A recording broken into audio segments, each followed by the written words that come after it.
ఈ కూడిక అయిన తర్వాత దేవుడు మీ కుటుంబాలను దీవిస్తాడు, మిమ్మల్ని హెచ్చిస్తాడు, మీ పిల్లలను దీవిస్తాడు, వారిని అభివృద్ధి పరుస్తాడు, మిమ్మల్ని విస్తరింపు చేస్తాడు, వ్యాపింపు చేస్తాడు. మీకు ఏ సమస్య అయితే ఉందో ఆ సమస్య తీరిపోద్ది. ఆ సమస్య ఎందువల్ల వచ్చింది అన్న విషయాలు దేవుడు మాట్లాడతాడు. బైబిల్లో అనేక విషయాలు రాయబడి ఉన్నాయి. అంటే నేను మాట్లాడడం కాదు, పాస్టర్ గారు చెప్పడం కాదు, ఎవరో మీకు చెప్పడం కాదు, దేవుడు మీతోట మాట్లాడతాడు. బైబిల్ అనే విషయాలు రాయబడి ఉన్నాయి. మనకి యోగ గ్రంథంలో ఉంటాడు. తర్వాత చూడండి 33 అంటాడు కదా, నేను ఒక్కసారి కాదు 2 సార్లు వారితో మాట్లాడుచున్నాను. నేను కళలోకి వచ్చి మాట్లాడతాను, దర్శనాలలోకి వచ్చి మాట్లాడతాను, గాఢ నిద్రలో నేను వారితో మాట్లాడతాను. కానీ నా జనులు యోచించడం లేదు. అంటే తెలుసుకోలేకపోతున్నా నేను మాట్లాడుతున్నాను, కానీ నేను కళలోకి వచ్చే వాళ్ళతో మాట్లాడుతున్నాను. మంచి గాఢ నిద్ర పట్టినప్పుడు వాళ్ళు తట్టి నేను వాళ్ళతో మాట్లాడుతున్నాను. అంటే వాళ్ళకి ఈ సమస్య ఎందుకు వచ్చింది, ఈ కష్టం ఎందుకు వచ్చింది, ఈ వ్యాధులు ఎందుకు వచ్చింది, ఈ కన్నీళ్ళు ఎందుకు వచ్చాయి, ఆ కుటుంబంలో సమస్యలు ఎందుకు వచ్చాయి, ఎందుకు అనారోగ్యం అయిపోయారు, ఎందుకు అప్పులు అయిపోయారు, ఎందుకు రోగాల బారిన పడ్డారు, ఎందుకు చీకటి బంధించింది, ఎందుకు చెరలోకి వెళ్ళారు. సరే, ఇవన్నీ నేను చెప్పగల దేవుడే ఉన్నాయి. నేను చెప్పడం కాదు, ఆయన చెప్తాడు. ఇది కూడిక అయిన తరువాత మీతో మాట్లాడతాడు. అంటే బలమైన వాగ్దానం కలిగిన దేవుడై ఉన్నాడు, శక్తిమంతుడైన దేవుడై ఉన్నాడు, అగ్ని స్వరూపుడైన దేవుడై ఉన్నాడు. ఎవరు సమీపించడానికి తేజస్సులో ఆయన మాత్రమే అమరత్వం కలిగిన దేవుడై ఉన్నాడు. అంత గొప్ప దేవుడు మీ దగ్గరికి వస్తాడు. బైబిల్లో రాయబడి ఉంది, మిమ్మల్ని దీవిస్తాను, మీ పిల్లలను దీవిస్తాను, మీ కుటుంబంలో దీవిస్తాను, మీ ఆస్తులను దీవిస్తాను, మీ పొలమును దీవిస్తాను, ఇంటిలోంచి బయటికి వెళ్ళినా, బయట నుంచి ఇంటిలోకి వచ్చినా నేను దీవిస్తాను. సరే, మీ పిల్లలను హెచ్చిస్తాను, మీ కొమ్ముని హెచ్చిస్తాను, మీ సమస్యలు కొట్టివేస్తానంటాడు. ఇవన్నీ వాగ్దానాలు బైబిల్లో ఉన్నాయి. కానీ మనకి ఎలా వస్తాయి ఈ వాగ్దానాలు? మనం ఎలా సంపాదించుకోవాలి? ఈ శక్తిని ఎలా సంపాదించుకోవాలి? ఈ జీవాన్ని ఎలా సంపాదించుకోవాలి? దేవుని సన్నిధిని మనం ఎలా అనుభవించాలి? దేవుడు ఎలా మనతో మాట్లాడతాడు? దేవుడు ఎలా మన ఇంట్లోకి వస్తాడు? ఈ సమస్య ఎలా పోతుంది? ఆలోచన చేయండి. అంటే నేనేనాడు కూడా దేవుడికి చెప్పలేదు. తను చెప్పింది కదా, తను సూసైడ్ చేసుకోవాలని రైల్వే పట్టాల మీదకి వెళ్తున్నప్పుడు మా చిన్నపిల్లలు ఇద్దరు, నేను బాగా తాగేవాడిని, 4 పేటలు సిగరెట్ కాల్చేవాడిని, చాలా సీరియస్గా ఉండేవాడిని. అలాంటిది నేను ఎప్పుడు చెప్పలేదు. చనిపోతానంటే చనిపోన్నాను. తను రైల్వే పట్టాల మీదకి వెళ్ళినప్పుడు యేసుప్రభు ఎదురుకొచ్చి మాట్లాడుతున్నాడు. సరే, ఆయన మాటలో ఒక మాట చెప్పాడు, 60-20 మనకి. ఆ విషయం తనకు తెలియదు, నా బైబిల్ కూడా నాకు అసలు తెలియదు. నేను క్రిస్టియన్నే, మీ లోతరన్స్, మీ బాప్టిస్ట్ చర్చికి వెళ్తాం. మా ఫాదర్ చాలా బిలీవర్. మందు తాగడం కష్టంగా ఉందని నా బైబిల్ ఒకరు వచ్చి అడిగారు, బైబిల్ కావాలని. నేను బాగా వచ్చేవని నా బైబిల్ పట్టుకుని వెళ్ళిపోయాడు. నాకు చాలా బాగుంది అనుకున్నాను. సరే, అంటే అలాంటి సమయంలో తనతో మాట్లాడతాడు. సరే, తనకి దేవుడు తెలుసా? కాదు. సమస్యలు పోవట్లేదు, చనిపోదాం, ఇక నాకు బ్రతుకు లేదు, 100 ఎకరాలు ఉన్నాయి, కానీ వాళ్ళని ఆశ్రయించలేదు. గవర్నమెంట్ జాబ్ ఏది అవసరం లేదు, కానీ వాళ్ళు దేవుళ్ళు ఎంతో పూజ చేసి తను వ్రతాలు చేయడం కానీ, తర్వాత తను మామూలుగా వేదాలు ఉపనిషత్తులు పడుతుంది. వాళ్ళ అమ్మగారు మంచినీళ్ళు కూడా తను పూజ చేస్తుంటది. మంచినీళ్ళు కూడా తను మంత్రాలు చదువుతుంది. ఆ మంచినీళ్ళ బిందికి దాంట్లో వాటర్ ఉంటుంది, తాగాలంటే అక్కడికి వెళ్ళి తాగాలి. మడి కట్టుకొని భోజనం వండుతుంది. ఎక్కడ రాను టచ్ చేయరు ఎవరిని. అంత నిష్ట కలిగినటువంటి పరిస్థితులు. దేవుడా ఎలా ప్రవేశించాడు, దేవుడు ఎలా మాట్లాడి ఉన్నాడు, దేవుడు ఎలా మరణమును తప్పించి అన్నాడు, చెరడి ఎలా తప్పించి ఉన్నాడు, కన్నీళ్ళు ఎలా పోయేలా చేసి ఉన్నాడు, కుటుంబాన్ని ఎలా హెచ్చించి ఉన్నాడు. అంటే 2099 ఆ సమయంలో తను సూసైడ్ చేసుకుంటే మా చిన్న పిల్లలు వాళ్ళు చనిపోతే ఎలాగా, కానీ దేవుడు మాట్లాడి ఉన్నాడు. ఇప్పుడు మా చిన్న పిల్లలిద్దరు కూడా, మా పాప ఎంటెక్ ఐఐటి జర్మనీలో పిహెచ్డి చేసి తను స్విట్జర్లాండ్ లో, మా బాబు డాక్టర్, వైద్యుల సెంట్రల్ గవర్నమెంట్ డాక్టర్.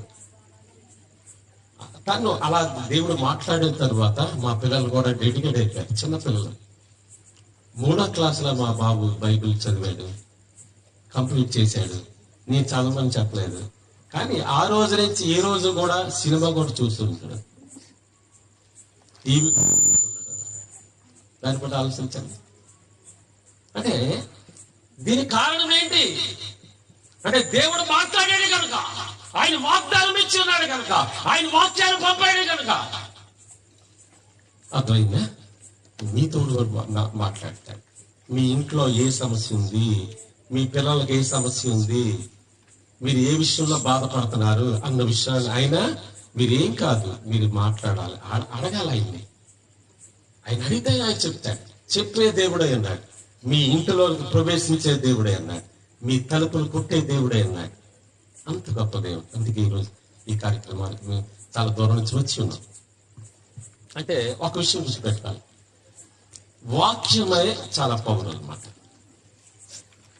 వాక్యం అంటే యేసయ్య మాటలు మనకి అది రాయబడి ఉంది. అది ఎందుకు వాక్యం ఉండను, వాక్యము దేవుని యొద్ద ఉండను, వాక్యమే దేవుడై ఉండను. తెలుసు కదా. అంటే దీనిలో ఏమున్నాయి, దేవుడి మాటలు ఉన్నాయి. దేవుడి నోటిలోంచి మాట్లాడిన మాటలు దీనిలో ఉన్నాయి. అంటే మీరు ప్రార్థన చేసినప్పుడు ఆయన కనపడాలి. నేను వాక్యం చెప్పని నేను కనపడకూడదు, నా మహిమ అంటే నా గొప్పతనం మీకు కనపడకూడదు, దేవుడు కనిపించాలి. దేవుడే మాట్లాడాలి. దేవుడు మాట్లాడతాడు, మీతో మాట్లాడతాడు. మీ కుటుంబాలు హెచ్చింపబడతాయి, మీ కుటుంబాలు ఉన్నతమైన స్థానంలో కూడా వెళ్తారు. ఆ విషయంలో రాకలే. దానికి కారణం ఇక్కడ మీ పాస్టర్ గారు దేవుడు మాట్లాడి ఉన్నాడు, వాగ్దానం ఇచ్చి ఉన్నాడు. ఆయన మాట్లాడి స్వరముతో మాట్లాడుతున్నాడు. దేవుడు మాట్లాడే దేవుడు అయినా స్వరముతో వినిపిస్తాడు. శబ్దం వస్తుంది, ఉరుములాంటి శబ్దంతో మాట్లాడతాడు. నాతో కూడా మాట్లాడాడు, ఆయనతో మాట్లాడి ఈ ఊరు ఎప్పుడు రాలేదు. ఆయన మాట్లాడి ఆ ఊరు ఆ ప్లేస్ చూపిస్తున్నాడు. ఏదో ప్లేస్ చూపించి తర్వాత ఏమన్నాడంటే వత్సవాయి అన్నాడు. అప్పుడు వత్సవాయి గ్రామానికి ఆయన వచ్చాడు. అది ఇది ఎలా జరిగిందంటారు? ఎవరో చెప్తే రాలేదు. అర్థమైందండి? అంటే పాస్టర్గా ఉద్యోగం చేయడానికి రాలేదు. దేవుడు ఆయనతో మాట్లాడాడు. మంచి ఉద్యోగాన్ని విడిచిపెట్టి దేవుడు చెప్పినట్లుగా ఈ ప్లేస్కి వచ్చి ఉన్నాడు. అంటే దేవుడు ఎవరైతే పిలుస్తాడో, దేవుడు ఎవరితో మాట్లాడతాడో, దేవుడు ఫలానా ప్లేస్కి వెళ్ళమని ఎవరితో చెప్తాడో వాళ్ళతో నిబంధన చేస్తాడు. వాళ్ళ నోటికి వాక్యాన్ని ఇస్తాడు. దేవుడు వాళ్ళతో మాట్లాడతాడు. అంటే మీకు సమస్య వచ్చినప్పుడు ఆయన దగ్గర దేవుని సన్నిధిలో కూర్చుంటే ఆయనతో మాట్లాడిన దేవుడు మీతో మాట్లాడతాడు.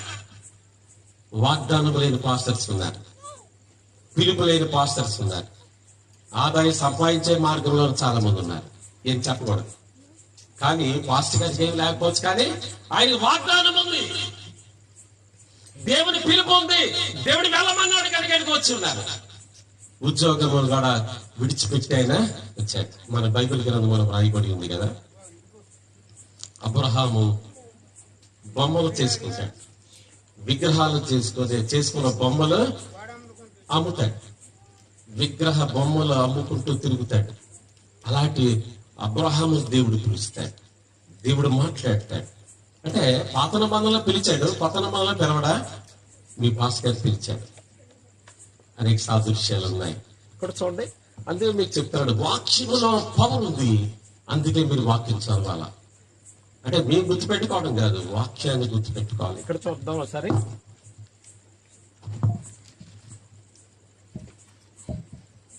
ఆదికాండము 15వ అధ్యాయంలో ఇవి జరిగిన తరువాత యెహోవా వాక్యము అబ్రాహాములకు దర్శనం ముందు వచ్చి, అంటే అబ్రహాం కాదు, అప్పుడు దేవుల్లో లేడు, అందుకే అబ్రహాం అన్నాడు. సరే, ఇక్కడ ఏమన్నాడండి?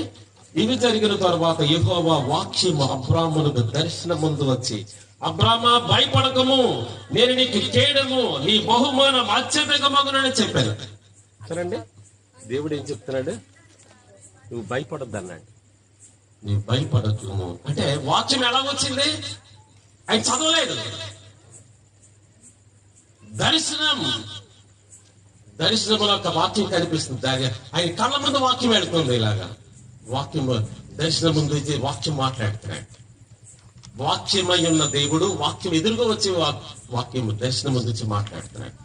అబ్రామా, నీవు భయపడకము, నేను నీకు తోడుగా ఉన్నాను, నీ బహుమానం అత్యధిక మగునని చెప్తున్నాడు. అదే విధముగా మీ పాస్టర్ గారితో మాట్లాడి ఇక్కడ పంపిన దేవుడు మీ బహుమానాన్ని అత్యధికం చేస్తాడు.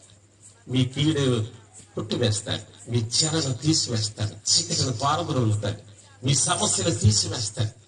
అబ్రహాముతో మాట్లాడిన దేవుడు, అంటే వాక్యము దర్శనం ఎలా వచ్చిందో ఆ విధముగా ఆయనతో మాట్లాడి ఉన్నాడు, స్వరముతో మాట్లాడి ఉన్నాడు. అందుకు వచ్చి ఉన్నాం. ఇక్కడ నేను ఆగానే ప్లాన్ చేస్తున్నాను. అంటే మరో ఊరు పాస్ గారికి ఉంది కదా, ఆ ఊర్లో మేము 3 days మీటింగ్స్, అది చర్చ ఓపెనింగ్ మేము వచ్చాం. నాకు దర్శనాలు వస్తాయి. అంటే విపరీతమైన వర్షం అనమాట. మరి కొండ పోత వర్షం, అసలు 1 సెకండ్ కూడా వర్షం ఆగట్లేదు, అంత ఘోరం ఉంది. మా పాస్టర్స్ కూడా కొంతమంది రాలేదు. మరి ఓపెన్ చేయాలి చర్చి, మరి ఎలాగా వర్షం ఆగట్లేదు అని మేము ప్లాన్ చేస్తున్నాం. అందరూ కూర్చున్నారు, అందరూ ప్లాన్ చేస్తున్నాను, నేను కూడా ప్లాన్ చేస్తున్నాను. ప్రభువా, వర్షం ఆగాలి, వర్షం ఆగాలి అని నాకు ఇచ్చిన, అంటే నాకు దేవుడు కూడా ఆయనకి ఇచ్చినట్టుగా నాకు వాగ్దానం ఇచ్చాడు. దేవుడు కనిపించి ఉన్నాడు నాకు, నేను మాట్లాడాను, నాకు వర్షం ఆగాలి అని చెప్తున్నప్పుడు వెంటనే ఒక దర్శనం వచ్చింది. 1 గంట పైన నేను ప్రార్థన చేస్తున్నాను. అక్కడ చేసినప్పుడు ప్రార్థనలో ఒక కరలాగా ఉంది, అదంతా వర్షం వచ్చింది, నురుగెలా వస్తుంది చర్చిలోకి. ఒక హస్తం వచ్చింది. అంటే మనకు బైబిల్ గ్రంథంలో ఉంది, ప్రకటన గ్రంథం 1వ అధ్యాయంలో రాయబడి ఉంటది కదా, ఆయన 7 నక్షత్రములు పట్టుకున్న బలమైన హస్తం అంటాడు. ఒక చెయ్యి వచ్చి ఒక కరలాగా ఉంది, అది పట్టుకుని అలా తోస్తున్నాడు. ఆ పొంగుని వర్షపు ఆ రోజు తుఫాను అది అలా పక్క వెళ్ళిపోయింది. నాకు గొప్ప సంతోషం వేసింది. నాకు అప్పుడు ఎంత సంతోషం అంటే, పాస్టర్ గారిలో బలం ఉంది, పాస్టర్ గారు దేవుడు ఎన్నుకొని ఉన్నాడు, ఆయనలో వాగ్దానం ఉంది, ఆయనలో పిలుపు ఉంది. ఆ రోజు నాకు అర్థమైంది. ఈ రోజు రాలేని పరిస్థితిలో అయినా ఇక్కడికి రావడానికి కారణం వాగ్దానము కలిగిన పాస్టర్ గారే ఉన్నారు, దర్శనము కలిగిన పాస్టర్ గారే ఉన్నారు, పిలుపు కలిగినటువంటి పాస్టర్ గారే ఉన్నారు. సంఘం లేకపోవచ్చు, అది దేవుడు మాట్లాడతాడు, అనేక మంది ప్రజలను పిలుస్తాడు. దేవుడు అంటాడు యెషయా గ్రంథంలో, ఆకాశమా ఆలకించు, భూమి చెవి అంటాడు. ఎవరు లేక ఆకాశంతో మాట్లాడుతున్నాడు, భూమితో మాట్లాడుతున్నాడు. ఇక్కడ ఆయన సంఘం తక్కువే ఉండొచ్చు, కానీ ఆకాశము కింద భూమి మీద ఉండి మనం ప్రార్థన చేస్తున్నాం. ఏమి అని తెలుసు. నేను రాగానే అంత ఎండ అయినా కూర్చొని కొంతసేపు అలా కళ్ళు మూసుకొని ప్రార్థన చేస్తున్నాను. ప్రభు ఏంటని ప్రార్థన చేస్తున్నా. నాకు ఆశ్చర్యం వేసింది. ఒక దర్శనంలో అంటే పాస్టర్ గారే కనపడ్డారు. ఒక బండ నెత్తి మీద ఉంది, ఒక ఇంత బండ నెత్తి మీద కూడా ఎలా వెళ్తుంది, ఏంటి బండ నెత్తి మీద పెట్టుకుంది అనుకున్నాను. అంటే బండ క్రీస్తు బైబిల్లో రాయబడి ఉంది. నాకు ఆశ్చర్యం వేసింది. ఆయన పవర్ ఉంది. ఇక్కడ దేవుడు కార్యం చేస్తాడు, బలమైన కార్యాలు చేస్తాడు. రాబో కాలములో ఇక్కడ అనేక కార్యాలు చూస్తాడు. ఒకటి కాదు, ఈవిల్స్ తో బంధువులు రకరకాల కూడా పోతాయి. వాళ్ళే మనం వెళ్ళవలసిన లేదు, వాళ్ళే వస్తారు. అంత బలమైన దేవుడు మనకు తోడుగా ఉన్నాడు. ఆత్మస్వరూపుడైన దేవుడు మనకు తోడుగా ఉన్నాడు. అగ్ని కలిగినటువంటి దేవుడు తోడుగా ఉన్నాడు. ఆయన మాట్లాడతాడు. ఇక్కడ మరి హెబ్రీలో ఒకసారి చూడండి, ఈ వాగ్దానము కూర్చో తల్లి. ఇక్కడ చూడండి 6వ అధ్యాయంలో ఉంది. హెబ్రీలో రాసిన పత్రికలో మనకి 18వ వచనం, 6:18 చివరి వచనాలు. మనకు బలమైన ధైర్యము కలుగునట్లు